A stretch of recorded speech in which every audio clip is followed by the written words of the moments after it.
وہ نظر آتا ہے.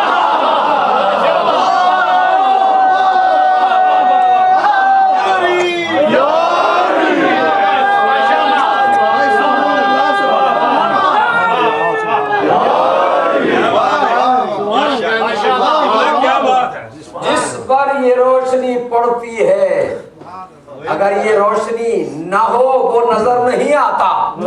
آپ یہاں موجود ہیں, آپ بیٹھے ہیں, کوئی صاحب اٹھے اور لائٹ آف کر دیں, یہاں پوری کی پوری بجلیاں بند کر دی جائیں, آپ کو میں اور آپ مجھے دیکھ نہیں پائیں گے. جبکہ یہ نقطہ عرض کرنا چاہتا ہوں, جبکہ ہم ہیں.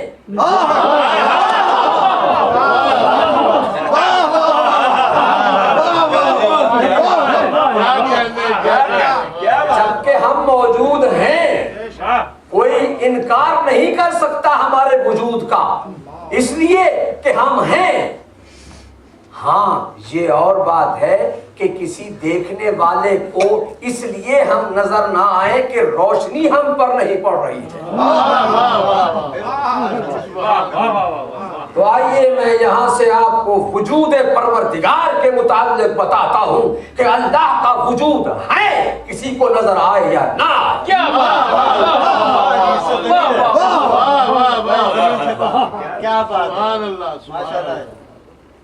نور اور ظلمت,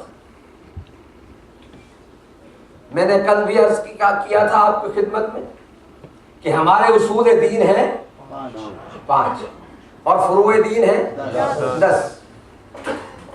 5 اصول دین اور 10 فروع دین کی مطابقت و مماثلت میں نے آپ کے سامنے پیش کی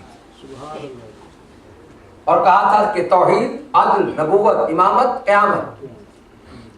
اور اس ذکر حسین کو میں نے مماثلت کے طور پر عرض کیا تھا کہ یہ ہے 5 اصول دین سے مماثلت رکھتے ہوئے پہلی توحید, اس کے متعلق میں نے کیا کہا تھا, یہ کیا ہے, دعائے توحید.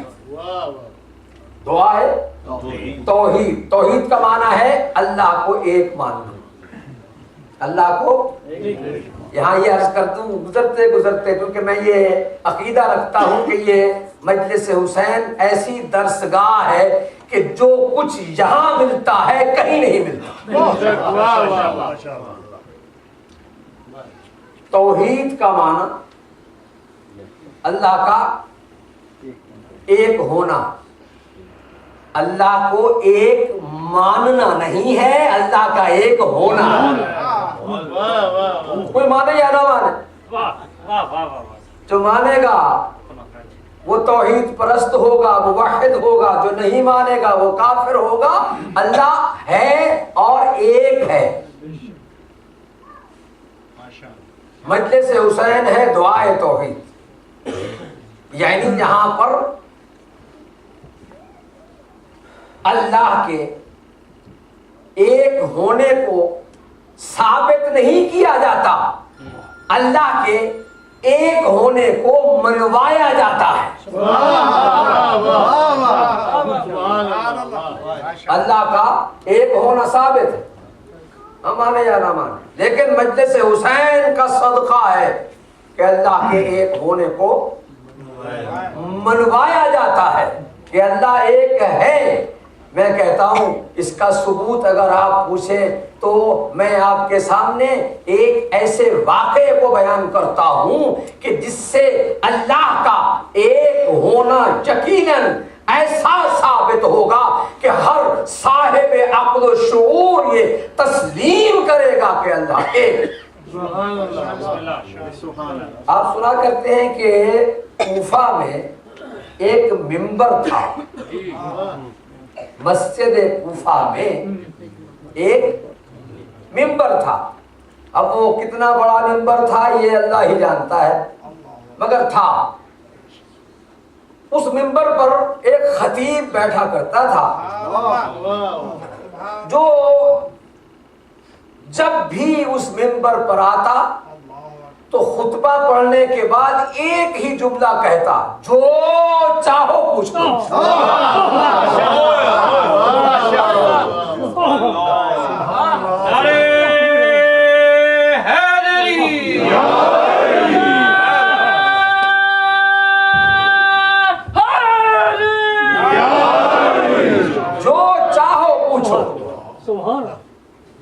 عرب کے زمانے میں لوگ بڑے عجیب تھے. کوئی پوچھتا یا علی میں نے کھایا کیا ہے,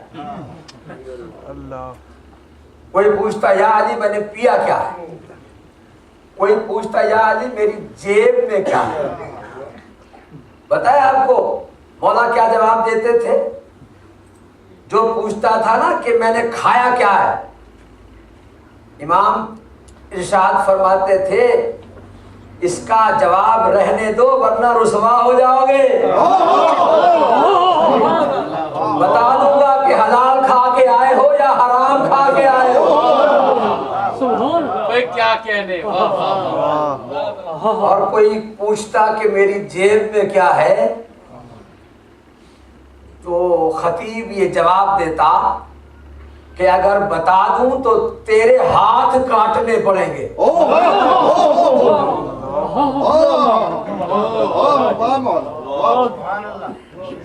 ایک شخص نے بار بار جب یہ سنا کہ یہ خطیب ہر روز کہتا ہے جو چاہو پوچھو, جو چاہو پوچھو, جو چاہو پوچھو بتاتا ہوں, اور ساتھ میں یہ بھی کہتا ہے کہ میں آسمانوں کے راستوں کو زمین کے راستوں سے زیادہ بہتر جانتا ہوں, تو کہتا ہے کہ اچھا یہ بتائیے خطیب صاحب کہ اللہ کے پہچاننے کی آسان ترین دلیل کیا ہے؟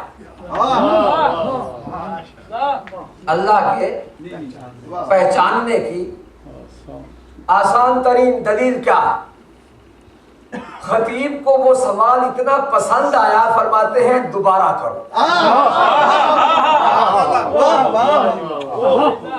اور کہتے ہیں کہ اسی سوال کے انتظار میں ہر روز کہتا ہوں جو چاہو. میں تو آیا ہی اسی لیے ہوں تاکہ لوگوں کو بتاؤں کہ اللہ کون ہے اور اللہ کی پہچان کیسے ممکن ہے. ذرا سوال دوبارہ. وہ پھر پوچھتا ہے اللہ کے پہچاننے کی آسان ترین دلیل کیا ہے؟ المہدی سینٹر میں آئے ہوئے حسینیوں سننا چاہتے ہو وہ سوال جواب؟ وہ خطیب بسم اللہ الرحمن الرحیم پڑھ کے ایک جملہ کہتا ہے, اس جملے کو سننے کے لیے اپنے اذہان عالیہ کو تیار رکھے. خطیب جواب دیتا ہے کہ دیکھو اللہ کے پہچاننے کی آسان ترین دلیل میں علی ابن ابی طالب.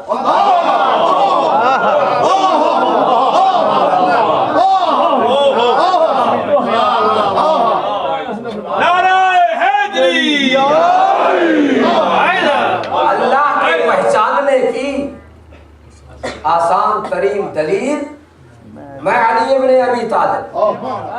وہ کہتا ہے وہ کس طرح؟ خطیب جواب میں ارشاد فرماتا ہے کہ دنیا کا قاعدہ ہے جب کسی کو کوئی عہدہ اور منصب مل جائے وہ چھوڑتا نہیں ہے. ایسے ہمارے ہاں تو عام ہے نا یہ بات, جس کو کوئی کرسی اقتدار مسرت مل جائے وہ چھوڑتا نہیں جب تک اسے چھڑوا ہی نہ جائے. مگر خطیب کہتا ہے میں ابو طالب کا بیٹا وہ ہوں کہ جسے لوگوں نے دنیا کا منصب, دنیا کا مسند, دنیا کا اقتدار نہیں دیا. مجھ سے کہا تو خدا ہے, میں نے کہا نہیں, یاد رکھو یہ منصب میرا نہیں ہے, یہ اس کا ہے جس کو میں بھی سجدہ کرتا ہوں.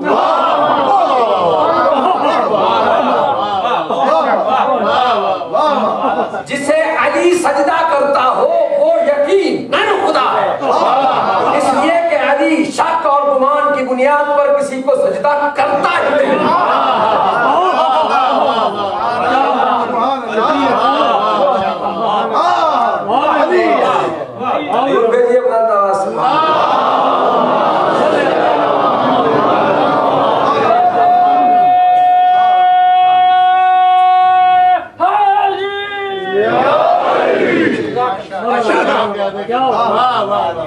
علی صرف اسے سجدہ کرتا ہے جو یقیناً اس قابل ہے کہ اسے سجدہ کیا جائے۔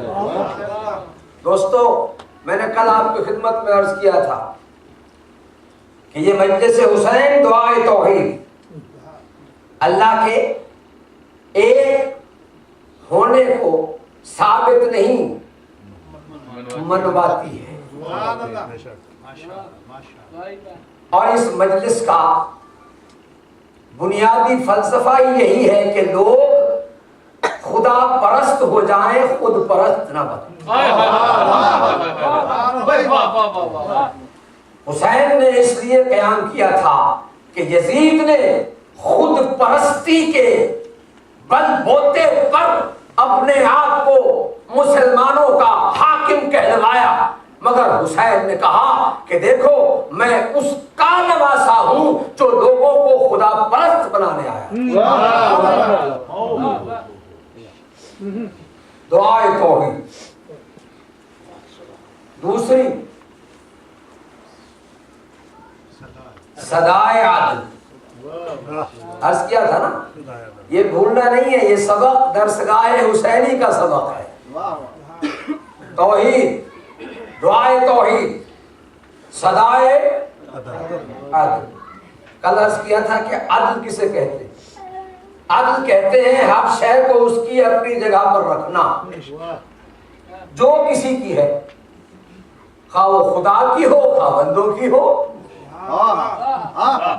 جو جس کی ہے اسے وہ دے دی جائے، اسے عدل کہتے ہیں۔ اور عدل کی صحیح پہچان ہوتی ہے مجلس حسین علیہ السلام، ادائے نبوت، نوائے امامت اور ندائے قیامت۔ پھر عرض کیا تھا فروع دین کتنے ہیں؟ 10۔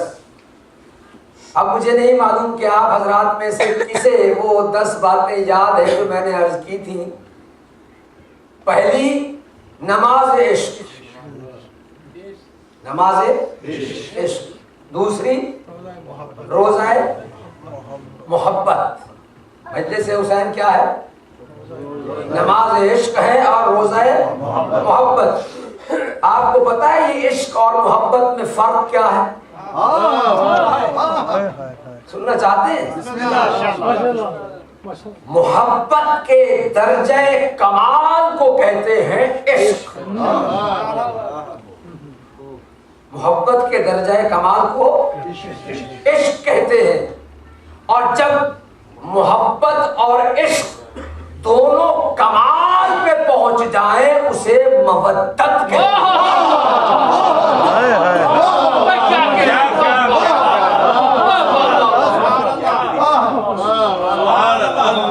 اس لیے تو اللہ نے کہا میرے حبیب قل لا اسألکم علیہ اجرا الا المودۃ، محبت نہیں چاہیے مجھے، مودت چاہیے، یعنی کمال محبت ہو، کمال عشق ہو تب مودت بنتی ہے، اور مودت کیا ہے؟ اجر رسالت ہے۔ اس لیے آپ نے دیکھا ہے کسی کتاب میں لکھا ہوا ہو کہ فلاں کو فلاں سے مودت تھی، یہ محبت کی تاریخیں اور افسانے جو لکھے جاتے ہیں ہر جگہ لفظ محبت ہے، عشق ہے، مودت نہیں ہے۔ کیوں؟ اس لیے کہ محبت اور عشق کا تعلق ہے ذہن اور دل کے ساتھ، مگر مودت کا تعلق ہے انسان کی روح کے ساتھ۔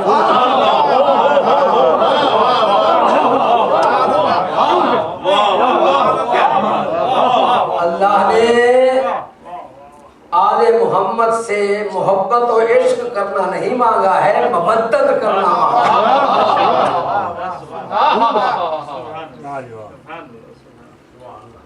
دعائے توحید،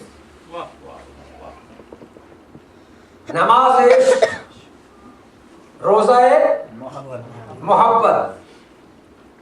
عزیزوں اور دوستوں، کل کچھ باتیں عرض کی تھی، یہ 10 چیزیں میں ان 10 دنوں میں مکمل کر کے جاؤں گا۔ معلوم نہیں آئندہ سال کسے یہ مجلس نصیب ہو. روزہ محبت،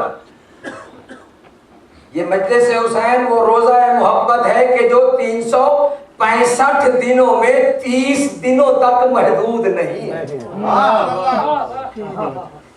روزہ 365 دنوں میں صرف 30 دن کے لیے ہوتا ہے نا. اور وہ ہے کیا؟ ارشاد الہی ہے بسم اللہ الرحمن الرحیم یا ایھا الذین آمنوا کتب علیکم الصیام کما کتب علی الذین من قبلکم لعلکم تتقون. اے اہل ایمان، تم پر روزہ واجب قرار دیا گیا ہے جیسا کہ تم سے پہلے لوگوں پر واجب قرار دیا گیا تھا تاکہ تم متقی بن جاؤ.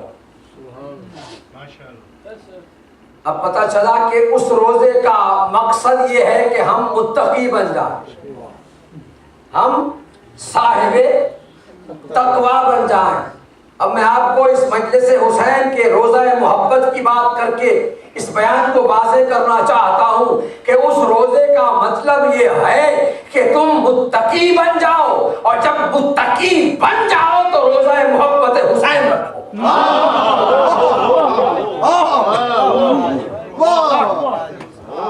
جو وہ روزہ نہیں رکھتا وہ حسینی نہیں ہو سکتا،